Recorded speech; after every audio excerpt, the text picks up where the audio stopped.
여러분, 우리가 오늘 읽은 이 히브리서의 말씀은요, 그 당시 참 극심한 이 기독교의 박해 속에서도 배교하지 않고 굳건히 자신의 믿음을 지키며 살아가고 있는 그리스도인들을 향해 위로하고 격려하고 또 권면하기 위해 기록된 그런 서신입니다. 이때는 기독교에 참 극심한 박해가 있던 시기였고요. 그래서 수많은 사람들이 자신의 신앙을 버리고 배교하고 특별히 다시 유대교로 돌아가게 되어지는 그런 히브리인들이 굉장히 많이 있었습니다. 오늘날도 우리가 이 당시 사람들처럼 어떤 물리적인 핍박과 박해를 받고 있지는 않는다 하더라도 오늘날에도 우리가 이 믿음의 많은 위협과 도전을 받고 있죠. 세상에 많은 조롱이나 조소들 그런 것들이 있을 수 있고요. 또 또래는 굉장히 개인적인 세상의 유혹이나 탐욕에 대한 마음 때문에 믿음을 포기하고 싶은 마음들이 우리 안에 들 때가 있다는 것이죠.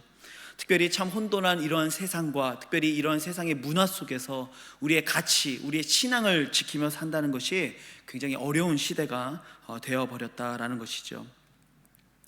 그러나 그것이 지극히 개인적인 문제이든지 간에 또는 이런 세상의 문화와 같은 사회적인 문제이든지 간에 중요한 것은 오늘날에도 우리의 신앙을 위협받고 있는 시대를 우리가 살아가고 있고, 그래서 정말 이 2000년 전에 이 수많은 그리스도인들이 극심한 기독교의 박해 속에서 그들이 어떻게 믿음을 지켜냈고 그들이 어떻게 순수한 이 진리를 수호해 냈는지를 통해서 오늘도 우리가 이 땅을 살면서 어떻게 우리의 믿음을 지킬 것인가, 우리가 어떻게 이 진리를 수호해 낼 것인가에 대한 그 답을 히브리서가 우리들에게 주고 있다는 것이죠.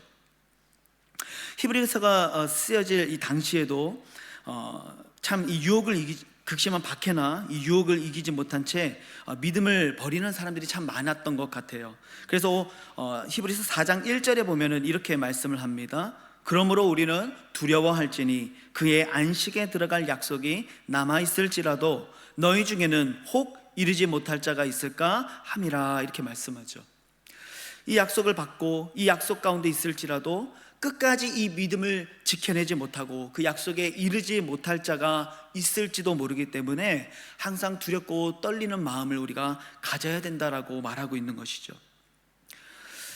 이 가운데 그런 사람이 있을 수 있다는 거예요. 이 어둡고 험난한 이런 세상 속에서 우리의 믿음을 끝까지 지켜내지 못하는 일들이 누구든지 일어날 수 있다는 것이죠. 왜 그런 일들이 일어날까요? 세상이 힘들기 때문일까요? 어렵기 때문일까요? 핍박과 여러 가지 어려운 일들이 우리의 삶을 둘러싸고 있기 때문일까요? 아니요, 그렇지 않습니다. 히브리서의 이 기자는요, 이 극심한 박해나 또는 거센 유혹 때문에 우리가 배교하는 것이 아니라고 얘기해요. 오늘 그 디모데후서 4장 10절에 보면 이런 말씀이 있습니다. 데마는 이 세상을 사랑하여 나를 버리고 데살로니가로 갔다. 그러니까 세상이 힘들고 어렵기 때문에 그들이 떠났다기보다는 결국 그들이 세상을 향한 자신의 사랑하는 마음을 버리지 못했다는 것이죠. 특별히 히브리서 4장 2절 말씀을 보면은 히브리서의 기자가 이렇게 얘기합니다. 그들과 같이 우리도 복음 전함을 받은 자이나 들은 바 그 말씀이 그들에게 유익하지 못한 것은 듣는 자가 믿음과 결부시키지 아니함이라, 이렇게 말씀하죠.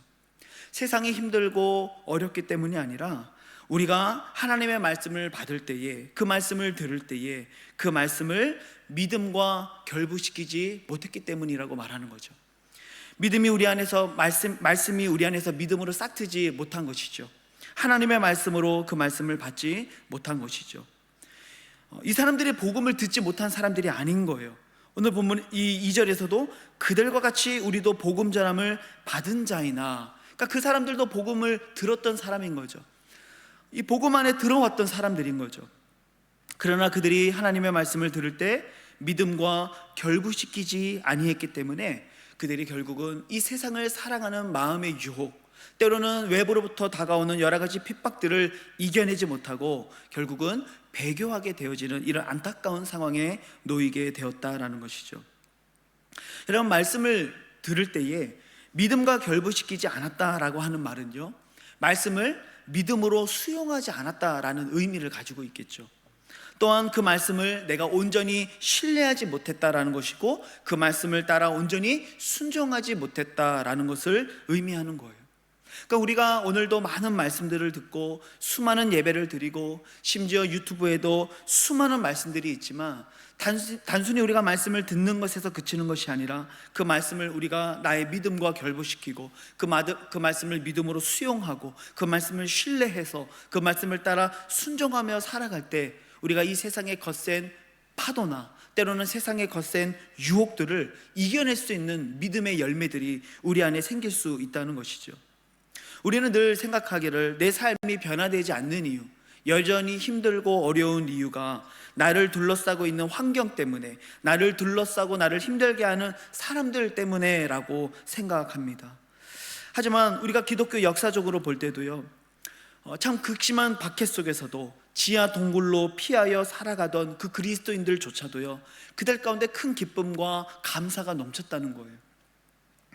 조선시대의 수많은 그리스도인들이 극심한 박해 속에서 죽어가면서도 자신의 믿음을 지키기를 주저하지 않았었죠. 그들의 환경이 만만했기 때문이 아니라는 거예요. 그들이 그 고통들을 결코 참아낼 수 있을 만큼 그 수준이었기 때문에 그들의 믿음을 지켜낸 것도 아니라는 거예요. 그들이 극심한 박해, 유혹 속에서도 자신의 믿음을 지켜낼 수 있었던 이유가 있다면, 그들이 그 하나님의 말씀을 나의 믿음과 결부시키며 그 말씀을 신뢰하며 그 말씀을 받으며 그 말씀을 따라 살아가는 그의 삶에 말씀의 놀라운 능력이 있었기 때문이라는 것이죠. 특별히 오늘 본문 12절 상반절에 보시면 이 하나님의 말씀을 이렇게 표현합니다. 하나님의 말씀은 살아있고 활력이 있다, 이렇게 얘기하죠. 이 말씀은 살아있는 거예요. 사문화되어져 있는 글씨가 아니라 살아있는 하나님의 말씀이라는 것이죠. 이 말씀이 우리 안에 심겨질 때에 마치 싹이 트고 씨앗이 자라서 열매를 맺는 것과 같은 그 생명력이 바로 말씀 속에 있다는 것을 우리들에게 말하고 있는 거예요. 그래서 이 살아있는 말씀이 우리의 심령 속에 심겨질 때에 말씀이 역사하기 시작한다는 것이죠. 바로 그러한 표현이 활력이 있다라는 표현입니다. 옛날 성경에는 운동력이 있다 이렇게 표현했는데요, 이 말씀이 우리 안에 심겨질 때는 그 생명력을 통해서 반드시 어떠한 결과물들을 만들어낸다는 것이죠. 역사한다는 것을 말하고 있는 것입니다. 오늘도 우리가 듣고 있는 이 설교를 통해서, 또는 오늘 우리가 읽은 하나님의 말씀들, 매일매일 우리가 하고 있는 이 큐티의 말씀들, 단 한 절의 말씀이라 할지라도 그 말씀들이 그저 책에 기록되어 있는 글이 아니라, 또는 앞에 서 있는 어떤 한 사람의 이야기가 아니라, 그것이 정말로 하나님의 말씀이고 그 말씀은 생명력이 있으며 그 말씀을 듣고 순종하는 모든 이들에게 하나님의 역사가 나타난다라는 이 사실을 믿을 때, 그리고 그러한 믿음으로 그 말씀을 우리가 받아들일 때 우리 안에서 바로 살아있는 하나님의 말씀의 역사가 나타나게 된다는 것이죠. 여러분, 하나님의 말씀에는 정말 무궁한 능력과 이 생명력이 있는 것을 우리가 알고 있습니다. 하나님께서 빛이 있으라 이렇게 말씀하시니까 어떻게 됩니까? 바로 이 살아있는 하나님의 말씀을 통해 실제로 빛이 생기게 되어지는 하나님의 역사가 나타나게 되는 것이죠. 예수 그리스도께서 무덤에 잠들어 있는 나사로를 향해 나사로야 나오너라 라고 선포하셨을 때, 살아있는 그 하나님의 말씀이 죽은 자를 살리고 그 나사로가 무덤에서 나오게 되는 생명의 역사로 나타나게 됐다는 것이죠. 하나님의 말씀은 살아있는 활력이 있는 여러분 말씀이라는 사실을 여러분 믿으시기를 바랍니다. 제가 지난주 수요 예배 설교를 통해서도 우리가 말씀을 받을 때 사람의 말로 받지 않고 하나님의 말씀으로 받을 때 그 말씀이 우리 안에 역사한다, 이런 말씀을 나눴죠. 왜냐하면 그 말씀이 살아있는 말씀이기 때문에 그런 것이죠. 그래서 그 살아있는 말씀을 나의 믿음과 결부시키는 것입니다. 내 삶에 적용하는 것입니다. 그것을 온전히 신뢰하는 것이죠. 그때에 여러분 우리 가운데 이 생명의 역사가 나타나게 될 줄을 믿습니다. 베드로전서 1장 23절에서는 하나님의 말씀을 이렇게 표현합니다. 너희가 거듭난 것은 썩어질 씨로 된 것이 아니요 썩지 아니할 씨로 된 것이니 살아있고 항상 있는 하나님의 말씀으로 되었느니라, 이렇게 말씀합니다. 이 말씀은 살아있는 것이죠. 썩어질 씨가 아니라 썩지 아니할 살아있는 씨앗이라고 말씀합니다. 그래서 이 살아있는 하나님의 말씀의 씨앗이 우리 안에 심겨졌을 때 그 말씀이 바로 너희들을 거듭나게 했다라고 베드로 사도가 말하고 있는 것이죠. 우리가 이 생명의 말씀으로부터 멀어지게 되면은요, 우리는 빛을 잃을 수밖에 없게 되죠. 능력을 잃을 수밖에 없게 되고요, 생명력을 잃어버리는 그리스도인이 될 수밖에 없는 거예요. 마치 껍데기만 남아있는 듯한 마네킹과 같은 그리스도인들이 될 수밖에 없다는 것이죠. 그래서 너무나도 기본적인 이야기고 너무나도 뻔한 이야기지만 매일매일 우리가 하나님의 말씀을 묵상하고 그 말씀을 단지 읽고 외우는 것에서 그치는 것이 아니라 그 말씀을 나의 믿음에 적용시키고 결부시키고 그 말씀에 순종하고 그 말씀을 따라 살아가는 삶이 너무나도 중요하다라는 것이죠. 여러분, 오늘은 어떤 말씀, 어떤 하나님의 말씀, 또 어떤 큐티 말씀을 따라 여러분들의 삶을 적용하고 또 묵상했는지 여러분 스스로에게 한번 물어보시기를 소망합니다. 그리고 나는 오늘 이 예배에 오기 전까지 내가 묵상했던 그 하나님의 말씀을 가지고 내가 어떻게 오늘 하루 믿음에 결부시켰고 내가 어떻게 그 말씀을 따라 살아가기 위해 노력했는지 우리의 자신을 한번 돌아보기를 소망합니다. 우리는 때때로 너무나도 많은 경우에는 그저 말씀을 읽고 때로는 설교 시간에 말씀을 듣는 것에서 멈추고 그 말씀을 나의 믿음과 나의 삶과 결부시키는 데까지 나아가지 못하는 실수를 범할 때가 너무나도 많다는 것이죠. 오늘 하나님의 말씀을 여러분들의 믿음에 결부시키시고 이 살아있고 활력이 있는 이 하나님의 말씀을 여러분들의 심령 속에 심을 수 있기를 우리 주님의 이름으로 축복합니다. 계속해서 오늘 본문을 묵상하면 특별히 우리 안에 살아있는 그리고 역사하는 이 하나님의 말씀을 특별히 이 날카로운 이 검에 비유하고 있는 것을 우리가 보게 됩니다. 본문 12절 말씀입니다. 하나님의 말씀은 살아있고 활력이 있어 좌우에 날선 어떤 검보다도 예리하여 혼과 영과 및 관절과 골수를 찔러 쪼개기까지 하며 또 마음의 생각과 뜻을 판단하나니, 이렇게 말씀합니다. 하나님의 말씀을 아주 예리한 검, 칼에 지금 비유를 하고 있는 것이죠. 여러분, 이 칼이 무엇을 합니까? 우리의 혼과 영 그리고 관절과 골수를 찌르고 그것을 쪼개기까지 한다, 이렇게 표현하고 있어요. 혼과 영 그리고 관절과 골수는 우리의 눈으로는 볼 수 없는 인간의 내면 속에 숨겨져 있는 것들을 상징하고 있는 것입니다. 이러한 것들은 사람들에게 숨길 수 있는 것들이죠. 제가 이 자리에서도 설교하고 있지만 제가 어떤 삶을 살아왔는지 성도님들은 알 수가 없어요. 다 숨길 수 있는 것이죠. 내가 누군가를 상대할 때에 어떤 말을 하지만 그 말에 어떤 의도가 담겨 있는지, 어떤 진실이 담겨 있는지는 다 숨길 수 있는 것이죠. 왜냐하면 그것은 우리의 눈으로 볼 수 없는 것이기 때문에 그렇습니다. 하지만 우리의 속마음 속에 아무리 깊은 곳에, 아무리 은밀한 곳에 숨겨져 있다 할지라도, 그것이 심각한 죄의 문제라 할지라도 하나님의 말씀은 우리의 혼과 영과 및 관절과 골수를 찔러 쪼개며 우리의 모든 생각과 뜻을 판단하고 모든 은밀한 것들을 드러내는 하나님의 말씀이라고 성경에 말하고 있는 거예요. 그래서 그 말씀이 우리 가운데 역사하기 시작할 때 본문 13절에서는 이런 일들이 일어나죠. 지으신 것이 하나도 그 앞에 나타나지 않음이었고 우리의 결산을 받으실 이의 눈앞에 만물이 벌거벗은 것 같이 드러나게 된다라고 얘기합니다. 하나님의 말씀 앞에서는요, 하나님 앞에서는요, 아무것도 숨길 수가 없는 거예요. 많은 사람들 앞에서 내가 참 멀쩡한 사람인 것처럼, 참 신실한 사람인 것처럼, 진실한 사람인 것처럼 나 자신을 숨길 수 있을지는 몰라도 하나님의 말씀 앞에서는 어느 무엇도 숨길 수 없고 반드시 우리의 결산을 받으실 우리 하나님 앞에 만물이 마치 벌거벗은 것처럼 다 드러나게 된다라고 성경은 말하고 있는 것입니다. 하나님의 말씀을 읽을 때 우리의 마음속에 하나님이여 깨닫게 하시는 것이죠. 우리의 죄가 얼마나 주홍같이 붉은지, 우리가 하나님 앞에 얼마나 교만했는지, 우리가 하나님 앞에 얼마나 위선적이었는지, 우리가 얼마나 말뿐이었고 얼마나 무지했으며 얼마나 완악했는지가 이 성경을 통해 드러나게 되는 것이죠. 조금만 드러나는 게 아니라 오늘 이 본문에서는 어떻게 드러난다고 합니까? 벌거벗은 것 같이 드러난다. 모든 것이 정말 치욕스러울 정도로 하나도 남김없이 다 드러나게 되는 것이죠. 마치 아담과 하와가 범죄한 후에 하나님이 부르실 때 그들이 느꼈던 감정이에요. 그들이 벌거벗은 것을 알고 너무나도 부끄러운 마음에 하나님 앞에 감히 나아갈 수가 없었죠. 그러한 부끄러움, 그러한 민망함이 바로 하나님의 말씀의 검이 우리를 찌르고 우리를 쪼갤 때에 비로소 드러나게 된다는 것이죠. 그래서 하나님의 말씀을 가까이 하지 않는 자들의 특징은요, 자신의 죄를 알지 못하는 거예요. 회개하지 않는 것이죠. 내가 얼마나 하나님 앞에 멀리 떨어져 왔는지 자신을 돌아볼 수가 없는 거예요. 하지만 하나님의 말씀을 거울 삼아 매일매일 그 말씀 앞에 서는 사람들은요, 그 말씀의 검이 우리의 혼과 영을 쪼개며 자르며, 그리고 그 말씀이 우리의 모든 부패한 것들을 드러내어서 내가 하나님 앞에 얼마나 죄인인지, 얼마나 부족한지를 하나님이 깨닫게 하시는 것이죠.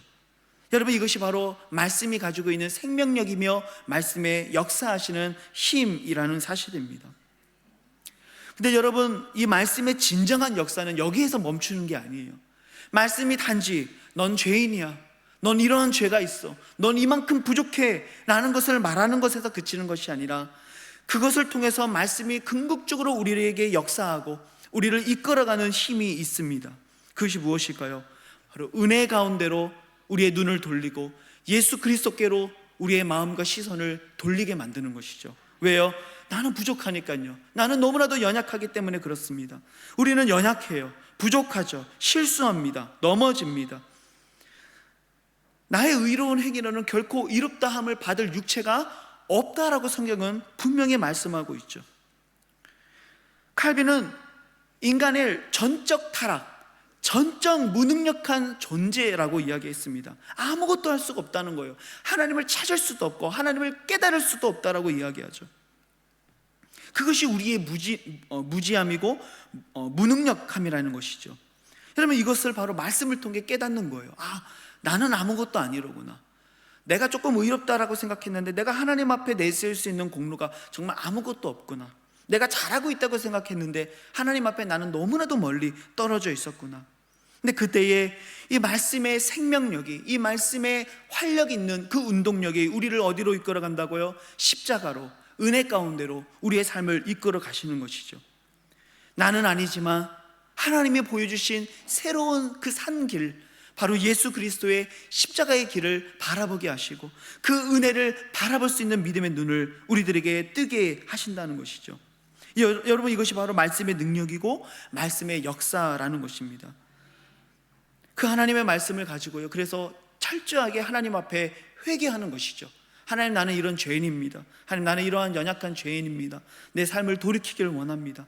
여러분, 이것이 바로 말씀을 믿음과 결부시키는 거라고 말할 수 있는 것이죠. 이 진리의 말씀, 너무나도 예리함 검과 같은 말씀이 우리 가운데 선포되고 그 말씀이 우리의 심령을 찌르기 시작할 때요, 사람들의 두 가지 반응을 우리가 보게 됩니다. 먼저는요, 너무 아프고 힘들고요, 특별히 이 빛과 같은 이 말씀을요 거부하고 싫어하는 것이죠. 마치 어둠이 빛을 싫어하듯이 우리가 어두운 곳에 있다가 빛이 갑자기 비춰지면 그 빛이 너무나도 싫어지는 것처럼, 너무나도 밝은 하나님의 말씀, 너무나도 예리한 그 하나님의 말씀에 대해 부정적이고 적대적인 반응을 보이기 시작하는 것이죠. 요한복음 3장 19절 20절에 이렇게 말씀합니다. 그 정죄는 이것이니 곧 빛이 세상에 왔을 때 사람들이 자기 행위가 악함으로 빛보다 어둠을 더 사랑한 것이니라.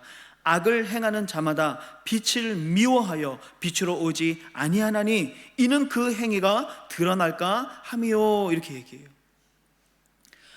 이 하나님의 말씀이, 진리가 선포될 때요, 이 말씀을 믿음과 결부시키면 내가 그 말씀을 받아들이고 회개하고 돌이키고 다시 은혜의 삶으로 나아가기를 노력하는데요, 이 하나님의 말씀을 내 믿음과 결부시키지 않을 때요, 이 말씀을 튕겨내는 것이죠. 마치 어둠 속에 있는 사람들이 그 눈부신 불을 미워하는 것처럼 빛을 미워하기 시작하는 거예요. 말씀을 거부하기 시작하는 것이죠. 마치 그 말씀은 나와 상관없는 말씀인 것처럼 우리가 여기기 시작하는 것이죠. 더 심하게는요, 고린도후서 2장 16절에는 이런 표현도 있습니다. 이 사람에게는 사망으로부터 사망에 이르는 냄새요, 저 사람에게는 생명으로부터 생명에 이르는 냄새라. 이렇게 얘기합니다. 똑같은 복음이에요. 똑같은 하나님의 말씀이죠. 근데 이 말씀을 들을 때에 이 말씀을 냄새로 표현하고 있잖아요. 근데 이 냄새를 맡을 때 어떤 사람은요, 그것을 생명의 냄새로 맡는 거예요. 아, 여기에 은혜가 있구나, 여기에 길이 있구나, 예수 그리스도께 참된 길이 있구나, 생명의 냄새를 맡는 거죠.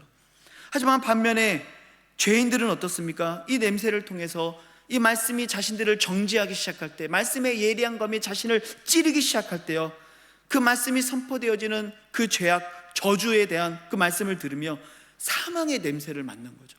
똑같은 말씀을 듣고도 너무나도 다른 정반대의 이러한 반응들이 나타나게 됐다는 것이죠. 사랑하는 성도 여러분, 하나님의 말씀을 들을 때 우리는 그 말씀을 듣기 싫어하고 나의 믿음과 결부시키지 않는 믿음인지, 아니면 도리어 그 말씀을 사랑하고 그 말씀을 따라 내 삶에, 내 믿음에 결부시키며 온전한 회개 가운데 나아가는 믿음인지, 여러분 오늘 우리 자신의 삶에 한번 질문을 던져볼 수 있기를 우리 주님의 이름으로 축복합니다. 이 말씀이 우리들에게 우리가 얼마나 큰 죄인인지를 가르쳐주고 있죠. 그래서 그 내가 죄인이라는 사실을 내가 인식하며 우리의 눈을 예수 그리스도의 그 은혜의 십자가로 돌리는 거예요. 그리고 회개하는 것이죠. 그 하나님의 말씀이 선포될 때 하나님 앞에 우리의 완악함, 우리의 더러움, 우리의 교만함이 너무나도 많이 있지만요, 그것을 들고 그대로 하나님 앞에 그냥 나아가는 거예요. 하나님 앞에 회개하는 것이죠. 너무나도 큰 은혜는 무엇이냐면, 우리가 그러한 말씀이 우리에게 너무나도 많은 죄가 있다는 것을 알려주고 우리가 얼마나 더러웠던지를 다 보여줬는데도 우리가 그것을 들고 하나님 앞에 나아갈 때 하나님은 우리를 긍휼히 여겨주신다는 거예요. 다 받아주신다는 것이죠. 여러분, 그것이 믿음이죠. 그래서 그 생명력 있는 예리함 검과 같은 말씀이요, 비로소 우리의 썩은 부위를 잘라내기 시작하시는 거예요. 우리의 영을 고치기 시작하시는 거예요.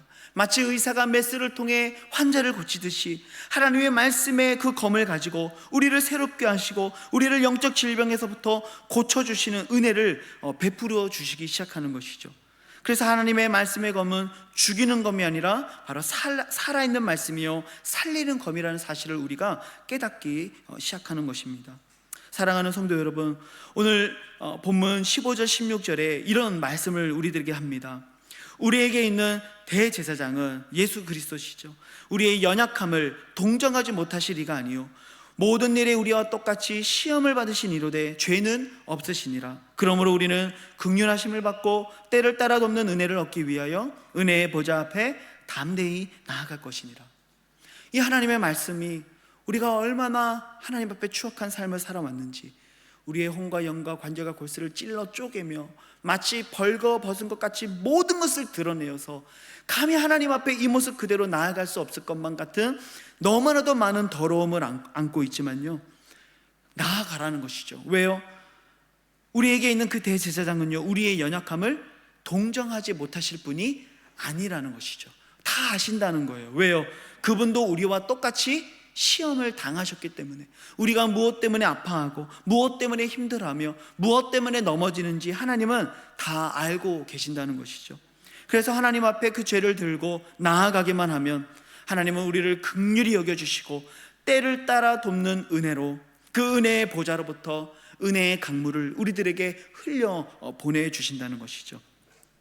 사랑하는 성도 여러분, 하나님의 말씀에 그 예리한 검이 우리를 찌르고 우리를 쪼갤 때에 하나님 앞에 우리의 벌거벗음이 드러나지만 그 모습 그대로 그 은혜의 보좌 앞에 담대히 나아갈 수 있는 은혜가 있기를 우리 주님의 이름으로 축복합니다.